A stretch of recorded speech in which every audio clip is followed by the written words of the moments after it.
शिवसेनेची मदार इथल्या मुस्लिम मतांवरती असं म्हटलं जातात की मराठी मुस्लिम असा एम फॅक्टरवरती शिवसेना फोकस. एम म्हणजे आमचा महाराष्ट्र आणि त्याच्यात जे कोणी असतील महाराष्ट्रप्रेमी असतील ते सगळे आमचे आहेत. पण मुस्लिम मतदारांना एक प्रकारे आकर्षित करण्याचा तुमच्याकडे. मला सांगा ना तुम्ही, जर महाराष्ट्रप्रेमी कोणी हिंदू असेल, कोणी मुस्लिम असेल, कोणी सिख असेल, कोणी जैन असेल, कोणी ख्रिश्चन असेल, कोणी बुद्धिस्ट असेल, हे ना त्रास काय?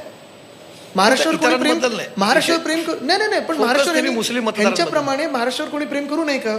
त्याची माहिती हा प्रश्न का उपस्थित केला जातो विरोधकांकडे, हा मुद्दा का ते स्ट्रॉंगली प्रेझेंट करतात? कारण शिवसेनेचा कधी हा मोठा. बरोबर आहे, पण एक मिनिट, तुम्ही ज्यांना विरोधक बोलताय ना ते आज सत्ताधारी आहेत. तुमचे माझं तुम्ही आता मगाशी जे बोललात ना की भावनिक मुद्दे पुढे येतात, आज मी चॅलेंज त्यांना हेच देतोय की चला भावनिक मुद्दे एक मिनिटं बाजूला ठेवा. भाजप असेल आणि आपण असू, म्हणजे आम्ही असू विरोधी पक्ष म्हणून, तुम्ही काय केलं आणि आम्ही काय केलं ह्याच्यावर बोलायला सुरू करूया. आणि एकमेकांचं क्रेडिट घ्यायचं नाही.